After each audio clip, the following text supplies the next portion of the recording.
lá ele está pagando os seus impostos. Aí alguém disse para ele: Zaqueu, Jesus de Nazaré, ele está entrando na cidade de Jericó. E Zaqueu ficou curioso, porque ele falou: quem será esse tal de Jesus? O que esse homem é capaz de fazer? Como que um homem como esse afasta pessoas do governo romano, pessoas que deveriam estar pagando seus impostos, morreram para ver Jesus como se não tivessem mais medo de Roma? Quem será esse tal de Jesus? Aquilo despertou curiosidade no coração de Zaqueu. Ele foi correndo, tentou avistar Jesus, só que a Bíblia diz que ele era de baixa estatura. Olhou de um lado, olhou de outro e não conseguia ver Jesus. Aí de repente ele resolve subir numa árvore. Quando ele sobe na árvore, os olhares de Zaqueu cruzam-se com os olhares de Jesus. Aí Jesus diz para ele assim: desça, porque hoje me convém pousar em tua casa. Aleluia!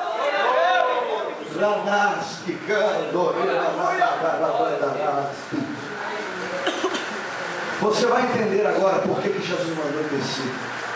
Porque o mistério nunca está em como o homem vai subir.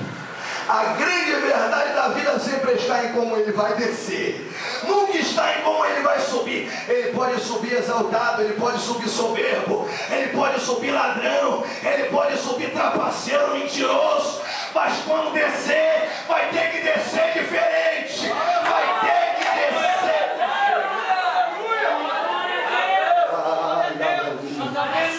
Deixa seu marido lá no botequim bebendo cerveja, tomando cachaça, até mesmo dizendo para você que a amante que ele tem é melhor do que você. Ele está subindo cheio de soberba. Quando ele descer, ele vai ter que descer reconhecendo que o seu casamento é de Deus. Aleluia. Deixa quem quiser te humilhar. Eles podem até subir de um jeito, mas terão que descer de outro. Zaqueu subiu roubando, desceu devolvendo 4 vezes mais. É isso que Deus vai fazer. É isso. Deus do céu.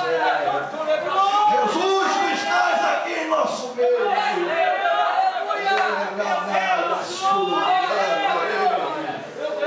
Deixa eu dizer uma coisa para você, fugindo um pouquinho da mensagem. Eliseu diz para Elias assim: eu quero a porção dobrada do que está em você, Elias. Aí Elias falou para ele: dura coisa você me pediu. Mas você quer? Eu quero a porção dobrada do que está em você. Elias pegou na mão de Eliseu e falou: vem comigo, vem comigo, vem comigo. Foram até o Rio Jordão. Rio Jordão no original, lugar da descida, pastor. Lugar da descida. Lugar da descida. Lugar da descida. Lugar da descida. Era como se ele estivesse falando: se você quer ter o que eu tenho, você vai ter que fazer o que eu faço. Você vai ter que descer. Você vai ter que descer. Você vai ter que descer. Jeremias, o que que tu vê? Eu não estou vendo nada, Senhor. Então desce a casa do oleiro, porque lá eu falarei contigo. Aleluia!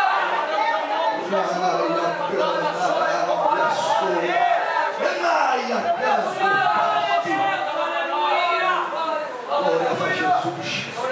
Estou sentindo a presença de Deus. Irmãos, tem meia dúzia de pregadores aqui que fala que está sentindo a presença de Deus, pastor.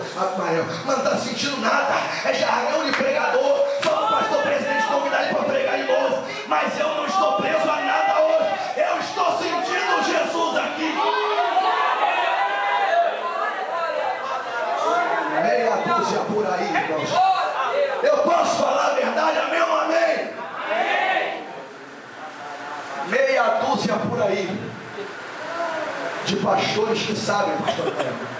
O camarada lá fora tem 1, 2, 3, 4, 5, 10 mulheres lá fora e colocam eles em cima dos nossos púlpitos para pregar, porque tem oratória boa, porque tem verbosidade, porque fala bonitinho, porque fica ensaiando língua estranha na frente do espelho para chegar na igreja e falar em língua e todo mundo achar legal. Profeta não profetiza para o trem, o profeta não profetiza para que ninguém ache bonitinho, ele profetiza porque essa é a sua vocação.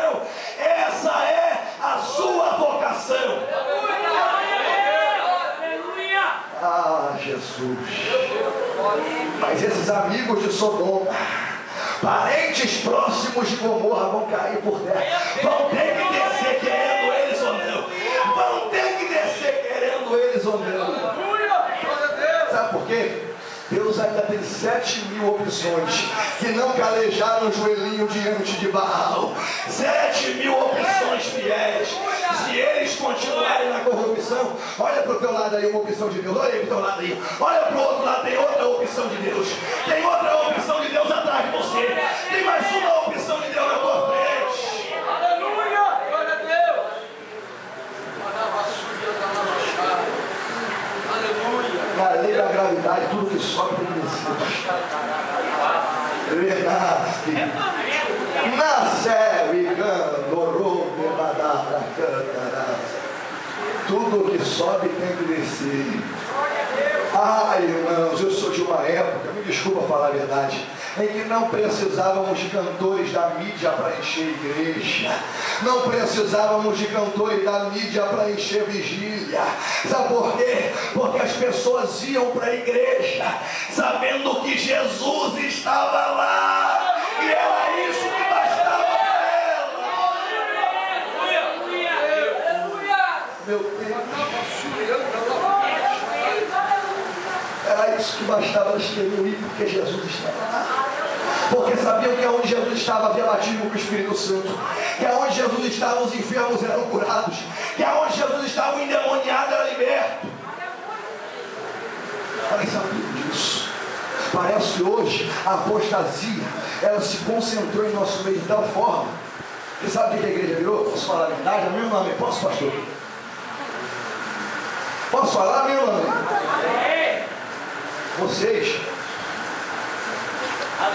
Vocês viraram os clientes. Nós viramos os gerentes. E os gerentes têm que fazer tudo para os clientes saírem satisfeitos. É por isso que ninguém prega mais que Jesus vai voltar, porque esse tipo de pregação não enche igreja.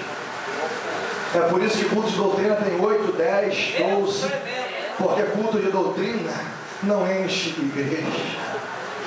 Renasce, candorou, existe uma geração que precisa descer, irmãos.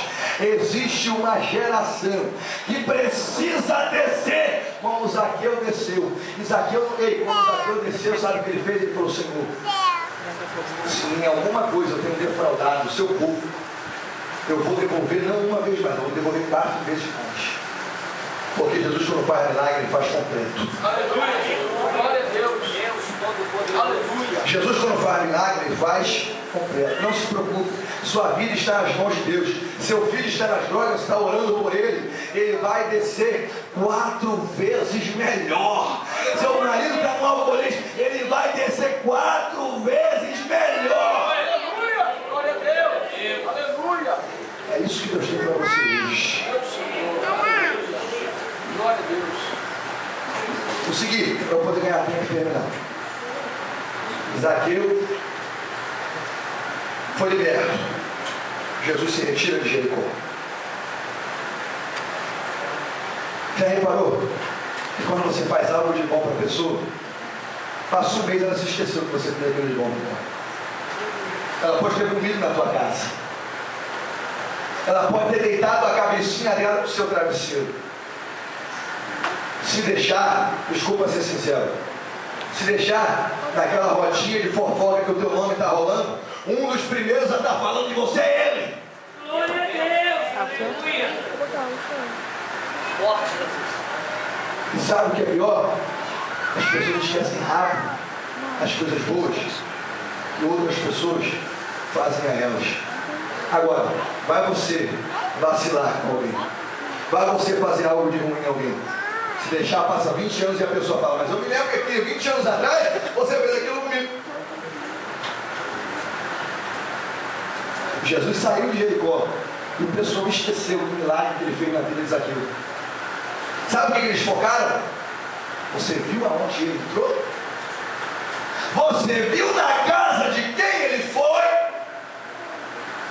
Ele foi na casa do publicano. Ele foi na casa do homem rico. Ele foi na casa que tinha dinheiro. Naturalmente, Zaqueu deve ter dado algum para ele lá. Naturalmente, ele deve ter se alimentado bem na casa de Zaqueu. E o ministério de Jesus em Jericó ficou rotulado como um ministério que só abria a guarda, ou que só cuidava de pessoas bem financeiramente, com uma vida bem estruturada. E Jesus, como não dá ponto sem nó, ele falou: eu vou voltar em Jericó. E da segunda vez que ele retorna em Jericó, acontece algo que é terrível. Todos os homens de poder da cidade de Jericó se reuniram na cidade. Todos. Políticos, homens influentes, eruditos, estão reunidos. E uma das coisas que Jesus sempre abominou, pastor, dentro do seio da igreja, digo isso com convicção, é espírito de competitividade. Aleluia. Eles diziam entre si: ele entrou na casa de Zaqueu, vai entrar na minha casa agora. Por que vai entrar na tua casa? Comprei um carro utilitário último tipo, na minha casa que ele vai entrar. Não, ele vai entrar na minha casa. Eu acabei de comprar uma mansão em Búzios, é coisa de doido, só você mesmo. Não, ele vai entrar na minha casa, porque eu comprei um terno na Armani, o mais baratinho custa 50 mil reais. E começaram a competir entre si para ver onde Jesus ia entrar. Às vezes isso acontece dentro da igreja. Sabe o que é isso? Espírito de competitividade. Ele canta, mas eu canto melhor do que ele. Ele prega, mas eu prego melhor do que ele. Era a oportunidade para ele fazer uma oração, mas se tivesse dado para mim, tinha explodido tudo, tinha quebrado tudo. Não tinha nada. Quem faz é Deus. Quem fala é Deus. Quem dá louvor é Deus. A ferramenta que você tem, ela é emprestada, não é sua.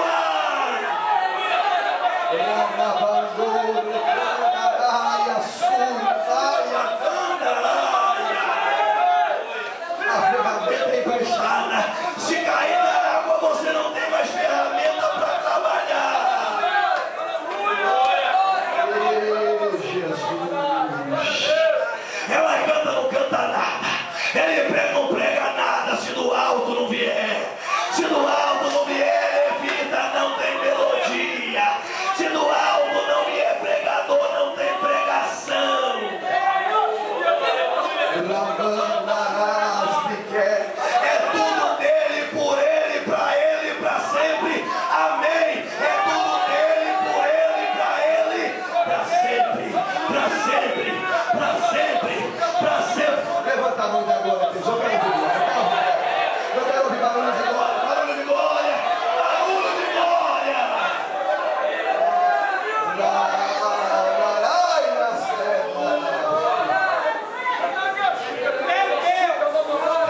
Jesus está mandando. Eu estou sentindo um negócio forte aqui.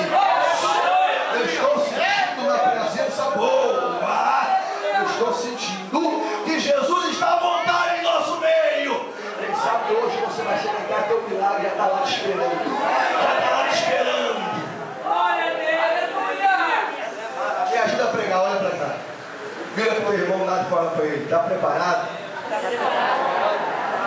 Me ajuda de novo. Olha para ele e fala assim: você vai tomar um susto hoje. Fala para ele. Esse susto é quando você chegar na tua casa. Diga para ele. Agora explica para ele não sair daí turbado de você. Diga para ele assim: ó, o susto é com o tamanho da vitória que está te esperando quando você chegar. Eita Jesus! Eita Jesus! Eita Jesus! Aleluia!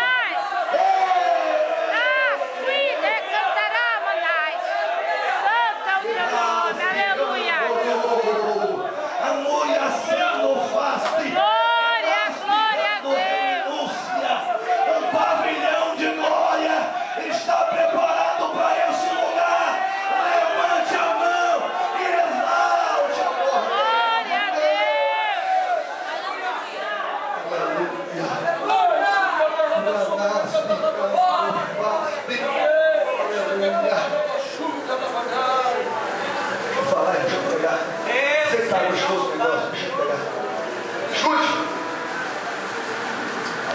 Bíblia diz que Jesus já torna Jericó. Está todo mundo, vai entrar na minha casa, porque eu tenho mais dinheiro que você. Vai entrar na minha, porque eu estou. E vem Jesus entrando. Os discípulos cercando Jesus. E vem Jesus entrando. Aí o cego, quando escuta o barulho do alvoroço, o que está acontecendo aí? Alguém deve ter passado bem longe dele, porque acreditavam que ele era amaldiçoado por Deus.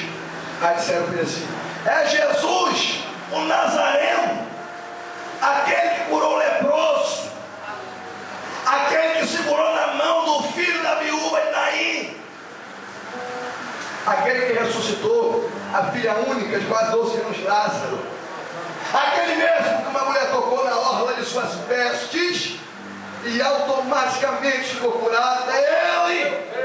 Ele está passando na cidade de Jericó uma vez mais. Aquele Jesus que foi lá na casa de Zaqueu. Para bom adorador, meia palavra basta. Ô, glória! É quem é? É Jesus. Não perdeu. Jesus, filho de Davi, tem misericórdia de mim. Não sou eu que digo, é a Bíblia. A multidão o repreendia para que se calasse. Deve ter dito para ele: você é um mendigo, rapaz. Cai a boca, você é um fedorento. Você acha que ele vai dar atenção a você que está fedendo, mendigo, sujo? Você viu onde ele entrou da outra vez dele aqui, rapaz? Ele entrou na casa de Zaqueu. Você é mendigo, pobretão, mendigão, fedorento. Sou eu que digo, não é a Bíblia. A multidão repreendia para que se calasse. Parece até a minha situação e a tua situação. Quando Deus está prestes a realizar algo grande nas nossas vidas, o diabo começa a usar a língua grande dele, porque o diabo é o maior fofoqueiro que existe. Ele começa a usar a boca grande dele para tentar fazer os meus e os seus sonhos, os meus e os seus milagres não acontecerem. Ele começa a usar aquela multidão para tentar fazer tudo dar errado. Se Bartimeu fosse alguns crentes de hoje em dia mimados, que usam a igreja como lojinha de conveniência. Sabe que lojinha de conveniência? É aquela loja que se você entrar meia-noite e quiser um refrigerante, tem. Se você entrar meia-noite precisando de uma pilha, tem. Se você entrar meia-noite precisando de um chocolate, tem. Lojinha de conveniência é isso. E hoje alguns crentes estão fazendo da igreja isso aí. Entra e fala: Deus, eu quero, eu quero, eu quero, eu quero. E quando Deus não dá, ele vai embora da igreja. Aqui, ó, como é que faz, pastor? Pastor, como o senhor não ama? Primeiro vento, ele, ó. Desculpa a expressão, pica a mula, vai embora. Abre o gás, ó. Primeira tribulaçãozinha, ele ainda fala: não, pastor, isso acontece. Depois que eu vim para a igreja do Senhor, o vento começou a soprar, a prova começou a bater.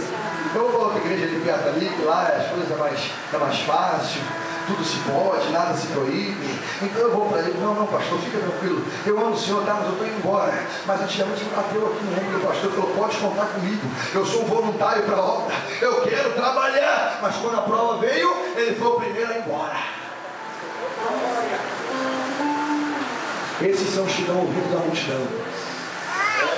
Tem gente tentando fazer de tudo para que o seu milagre não se torne realidade, para que os seus sonhos não aconteçam, para que você fique na... Sabe por quê? Eu vou falar a verdade bem clara. Porque tem gente que está na mesma situação que você. E se souber que você vai subir um pouquinho mais do que ele, tem que segurar para você não.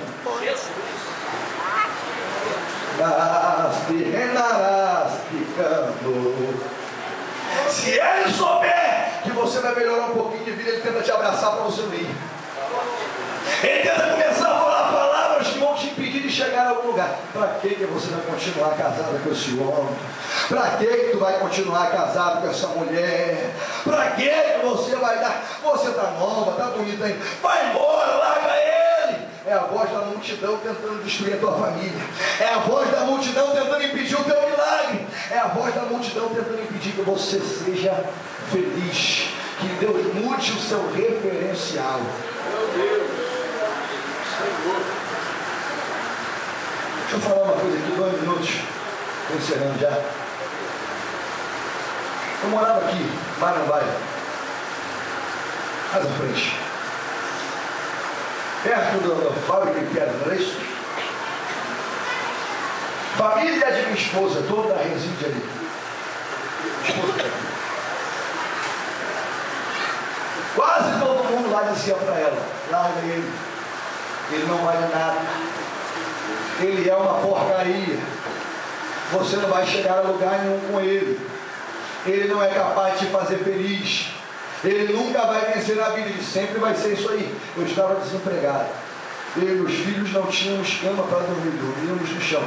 Minha esposa e eu revezávamos, tínhamos um colchão de solteiro no chão e revezávamos, cada dia um dormia no colchão. E a família dela dizendo: isso é uma porcaria, para você ficar assim, melhor ficar sozinho. Arrume alguém que tem muito dinheiro e condições de te dar uma boa vida com os teus filhos. E ela: não vou desistir do meu marido, ele tem uma promessa, Deus vai cumprir a promessa. Pior a situação, pastor, estava desviado da presença do Senhor. Um dia arrumei uma briga dentro de casa, só com o pretexto de sair para beber e jogar com meus amigos. Chegando lá, minha esposa me ligou, está aqui. Falou: meu filho, Deus te abençoe. Eu creio que Ele vai mudar a tua história. Aleluia. Naquele dia, o bar onde eu estava com os meus amigos fechou. E eu falei para um dos amigos que estavam comigo: vamos para o outro lado da rua, que lá é 24 horas. Eu falei para ele: dá um tempo que eu vou com ele. Quando eu voltei, o carro dele estava batido. Ele com a mão na cabeça, desesperado, que não era oriundo daquele lugar como eu. Ele disse: alguém bateu no meu carro. Eu falei: você deixou o camarada bater e fugir, não fez nada com ele? Eu fui em cima do segurança do posto de gasolina. E eu comecei a pressionar ele, dizendo: quem foi? A gente quer matar ele, a gente quer justiça.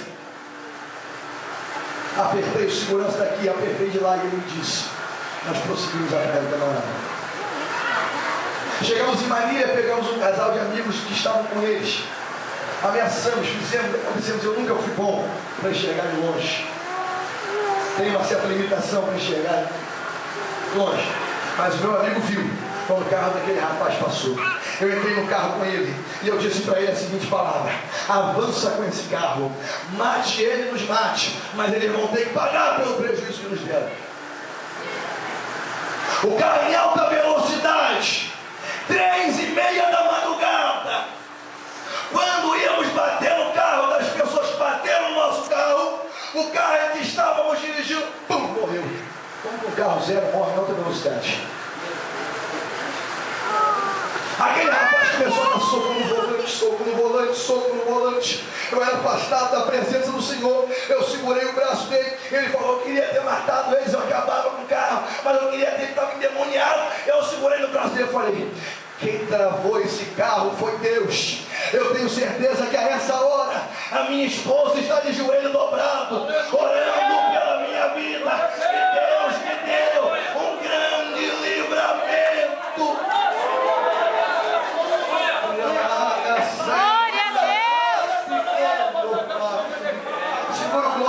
Aí sabe o que acontece? No outro dia eu estava até meio de pileque ainda. Ela me ligou e falou comigo: meu filho, 3h30 da manhã, ela me faz 3h30 da manhã. Eu estava orando de joelhos dobrados pela tua vida, e Deus te revelou que Ele estava te dando um grande livramento. Eu disse para ela: que horas? Ela disse: 3h30 da manhã. Eu contei para ela tudo o que aconteceu e eu disse: eu quero esse Jesus, eu quero esse Jesus,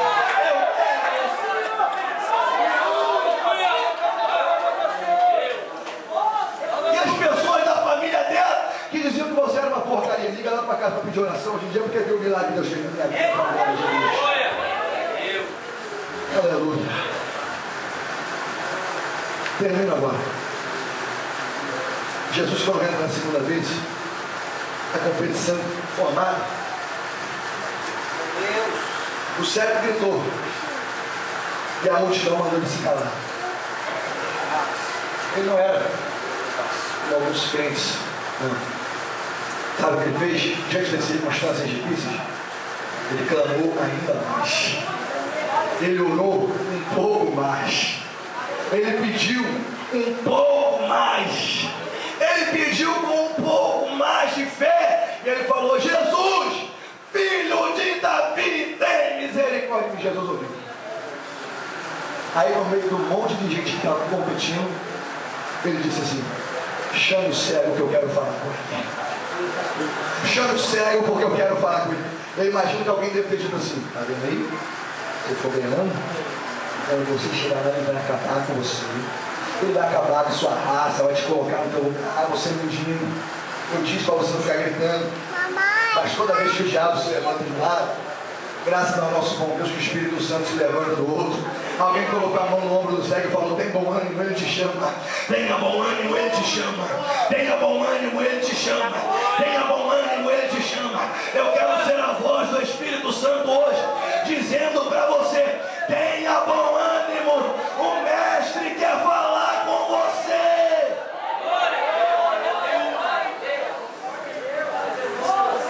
Aí, ó, vai pagar feira, 5 minutos. Olha a pergunta. Só que uma coisa me chama a atenção. Quando Bartimeu foi até Jesus, a capa, que era a autorização que ele tinha para mendigar, quando ele foi até Jesus, pastor, ele jogou a capa fora. Sabe o que ele falou? Quando jogou a capa fora? Não preciso mais disso. Não, quando ele foi até Jesus, jogou a capa fora, lançando de si a sua capa. Não preciso mais disso. Não preciso mais mendigar. Não preciso mais pedir esmola. Não preciso mais ficar como um João ninguém. Agora ele vai me dar o meu milagre. Ele vai me dar o meu milagre. Ele vai me dar o meu milagre. Está na hora de você jogar fora tudo que te prende ao passado. Tudo que te prende a uma visão derrotada. Joga fora. Vai até Jesus sabendo quem ele é e o que ele pode fazer pela tua vida. Jogou a capa fora, foi até Jesus. Jesus fala: olha a pergunta de Jesus para o cego: o que queres que eu te faça? O cego ia pedir a bengala ali. O cego quer falar para Jesus: me dá um cachorro. E aí, mestre, está tudo certo, vamos embora, me diga. Mas a pergunta de Jesus não foi ignorante. Eu falei: desculpe, o senhor pergunta para o cego: o que queres que eu te faça? Aí Deus falou: hoje você não entende, mas um dia você vai entender. Aí quando eu estava na prova, eu peguei essa passagem de novo e comecei a ler. Aí Deus falou: lembra que eu disse que naquela época você não entendia? Agora você vai entender, medida na minha palavra. Aí Deus começou a falar comigo, meu filho Júnior, que estava na escolinha, era pequenininho, e estava ali na minha filha que está aqui. E ele não sabia falar direito, com tudo que ele pedia 2. Pai, me dá 2 guarda-vida, pai, me dá 2 biscoitos, pai, me dá 2 isso, pai, me dá 2 aquilo. E Deus falou comigo: você tem condições de dar tudo que o seu filho te pede? Eu falei: não. Aí Deus falou comigo: pois bem, o bom pai não é aquele que dá tudo que o filho pede. O bom pai é aquele que dá tudo que o filho necessita. O bom pai é aquele que dá tudo que o filho necessita. Quando Jesus pergunta para você: o que queres que eu te faça? Ele está querendo saber se verdadeiramente a necessidade do coração daquele cego era voltar a enxergar. Prontamente ele falou: mestre, eu quero ver. Jesus restaurou a visão daquele homem. Ele enxergou novamente. Aí quando ele estava preparado para contar para todo mundo, alegre, feliz, ele segurou a mão dele e falou assim: peraí. Se coloca em pé, olha a gente também assim.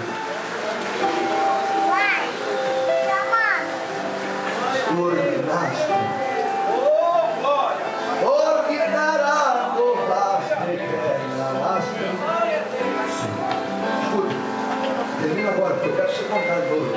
Assim eu não me condei, pastor. Escuta.